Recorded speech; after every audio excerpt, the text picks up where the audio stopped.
Hi, welcome to my channel Kalavara. ഇന്ന് രാവിലെ എണീറ്റപ്പോൾ ഈ അരി ഇങ്ങനെ നോക്കി ഇതെന്താ കാട്ടുക എന്നിങ്ങനെ ആലോചിച്ചിരിക്കുന്നു കേട്ടോ. കാരണം ഞാൻ ഇന്നലെ പാലപ്പത്തിന് വെള്ളത്തിലിട്ടിരുന്നു. പക്ഷെ ഇന്നലെ മോനെ സൈക്കിളൊക്കെ മേടിക്കാൻ പോയി, വേറെ പല പരിപാടി ഉണ്ട്. അത് കഴിഞ്ഞ് രാത്രി കുറച്ച് ചക്ക ഫ്രീസ് ചെയ്ത് വെക്കാണ്ടായിരുന്നു. അതൊക്കെ കഴിഞ്ഞപ്പോൾ മടിയായി. അപ്പോൾ നമ്മളെ ഷിയപ്പം ഇപ്പോൾ ഇവിടെ ആർക്കും അത്ര കണ്ട് ഇഷ്ടമല്ല. എനിക്ക് പിന്നെ ആദ്യം അത് ഇഷ്ടമല്ല. അപ്പോൾ ഞാൻ എന്നാൽ വേറൊരു അപ്പാക്കി മാറ്റാൻ വിചാരിച്ചിട്ടത്. അപ്പോൾ ഇതാ അരിയൊക്കെ ജാർക്ക് മിക്സിയുടെ ജാർക്ക് ഇട്ടു. എന്നിട്ട് അതിലേക്ക് ഒരു അരക്കപ്പ് ചോറും അരക്കപ്പ് തേങ്ങ ഇട്ടു കേട്ടോ. എന്നിട്ട് നമുക്കിതൊന്ന് വെള്ളമൊഴിച്ച് അരച്ചെടുക്കാം. അപ്പം ഞാനത് ആദ്യമായിട്ടാണ് ചെയ്യുന്നത് കേട്ടോ. നമുക്കൊന്ന് പരീക്ഷിച്ച് നോക്കാം. അപ്പോൾ ഇതാ നമ്മളെ വീഡിയോ ഇഷ്ടപ്പെട്ടവർ ലൈക്ക് ചെയ്യണേ. അപ്പോൾ അരിയൊക്കെ അരച്ച് നമ്മൾ ഒരു പാത്രത്തിലേക്ക് മാറ്റിയിട്ടുണ്ട് കേട്ടോ. 2 ബാച്ചായിട്ട് അരക്കാണ്ടായിരുന്നു. അപ്പോൾ മറ്റതും കൂടി ഒന്ന് അരച്ചിട്ട് വരാം. അപ്പോൾ മറ്റത് നമ്മൾ അതേപോലെ തന്നെ ഫസ്റ്റ് ചെയ്ത പോലെ അരിയും തേങ്ങയും ചേർത്ത് അരച്ചെടുക്കുക കേട്ടോ. പുതുതായിട്ട് നമ്മളെ വീഡിയോ കാണുന്ന ആളുകൾ നമ്മളെ ചാനലൊന്ന് സബ്സ്ക്രൈബ് ചെയ്യണേ. ഇതുപോലത്തെ സിമ്പിൾ റെസിപ്പികൾ നമുക്ക് ഒരുപാട് വരാനുണ്ട്.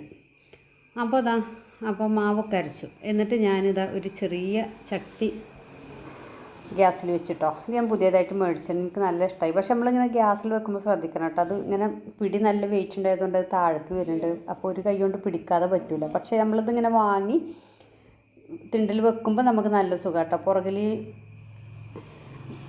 ഒരു വടി പോലത്തെ സാധനം ഉണ്ടായതുകൊണ്ട് പിന്നെ ചെരിയൂല, നേരെ നിൽക്കും, സാധനം പോവില്ല. ഗ്യാസിൽ വെക്കുമ്പോൾ മാത്രം ഒന്ന് ശ്രദ്ധിച്ചാൽ മതി. അപ്പോൾ അത് എണ്ണയൊക്കെ ചൂടായി, വെളിച്ചെണ്ണ ഒഴിച്ച് ചൂടായി. അതിലേക്ക് ഞാൻ കടുകിട്ട് പൊട്ടിച്ചു. എന്നിട്ട് പിന്നെ ഒരു സ്പൂണ് ചെറിയ ജീരകം ഇട്ടു കേട്ടോ. അപ്പോൾ ജീരകം പൊട്ടിക്കഴിഞ്ഞിട്ട് നമ്മൾ ഒരു 4 ചെറിയ ഉള്ളി അരിഞ്ഞത് എണ്ണയിലേക്ക് ഇടുക കേട്ടോ. എന്നിട്ട് അത് നന്നായിട്ട് തന്നെ മൂപ്പിക്കുക. അപ്പോൾ ഉള്ളിയൊക്കെ നന്നായിട്ട് മൂപ്പായി വന്ന ശേഷം നമ്മൾ തീ ഒന്ന് ഓഫാക്കി കൊടുക്കുക കേട്ടോ. ഉള്ളി വേകണത് വരെ തീ കത്തിച്ചാൽ മതി. അപ്പോൾ നമ്മൾ ഗ്യാസ് ഓഫ് ചെയ്തു കേട്ടോ.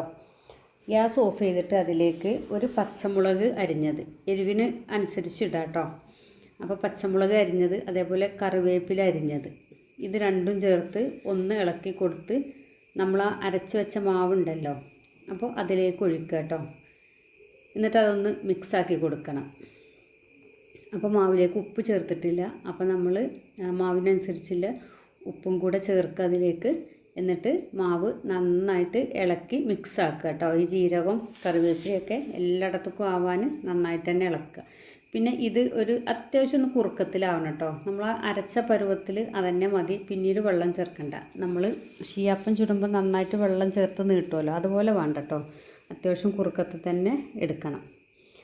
എന്നിട്ട് നമ്മളൊരു ഫ്രൈ പാനൊക്കെ ഗ്യാസിൽ വെച്ചു അപ്പം ചൂടാൻ വേണ്ടിയിട്ട് കേട്ടോ. അപ്പോൾ ചട്ടിയൊക്കെ ചൂടായി. അപ്പോൾ നമ്മൾ ഒരു തവി മാവ് കോരി ഒഴിച്ചിട്ടുണ്ട് കേട്ടോ. എന്നിട്ട് ചെറുതായിട്ടൊന്ന് പരത്തി കൊടുക്കുക കേട്ടോ. നന്നായിട്ട് പരത്താനൊന്നും നമുക്ക് കഴിയില്ല, അത് ഇങ്ങനെ കയ്യിൽ ഒട്ടിയും കണ്ടന്നെ പോരും. അപ്പോൾ എന്നാലും അത്യാവശ്യം കുഴപ്പമില്ലാതെ ഒരു അപ്പത്തിൻ്റെ ഷേപ്പൊക്കെ ആക്കി നമുക്ക് എടുക്കാം. അപ്പോൾ എന്തായാലും ഞാൻ കഴിയുന്ന പോലെയൊക്കെ ഒന്ന് പരത്തി കൊടുത്തിട്ടുണ്ട്. എന്നിട്ടത് അടച്ച് വെച്ച് വേവിക്കണം കേട്ടോ. അപ്പോൾ കുറച്ച് കഴിഞ്ഞിട്ട് നമ്മളിതൊന്ന് തുറന്ന് നോക്കുക. അപ്പോൾ മുകൾ ഭാഗമൊക്കെ നന്നായിട്ട് തന്നെ വെന്തിട്ടുണ്ട്. നല്ല ഭംഗിയുണ്ട് കേട്ടോ കാണാൻ. വെള്ളപ്പത്തിൻ്റെ മുകളിൽ ഇങ്ങനെ പച്ച കളറിൽ മുളകും കറിവേപ്പിലയും ജീരകത്തിൻ്റെ ചുമപ്പും ഒക്കെ കിടക്കണ കാണാൻ. എന്നിട്ട് ഒന്ന് മറിച്ചിട്ട് കൊടുക്കുക കേട്ടോ. ഒരു മിനിറ്റ് മതി കേട്ടോ. ആ മുകൾ ഭാഗം ഒന്ന് ജസ്റ്റ് ഒന്ന് ആവാൻ വേണ്ടിയിട്ട്. അത് കഴിഞ്ഞിട്ട് നമുക്ക് കണ്ടോ മുകൾ ഭാഗം ഒക്കെ വെന്തിട്ടുണ്ട്, നന്നായിട്ട് വെന്തിട്ടുണ്ട്.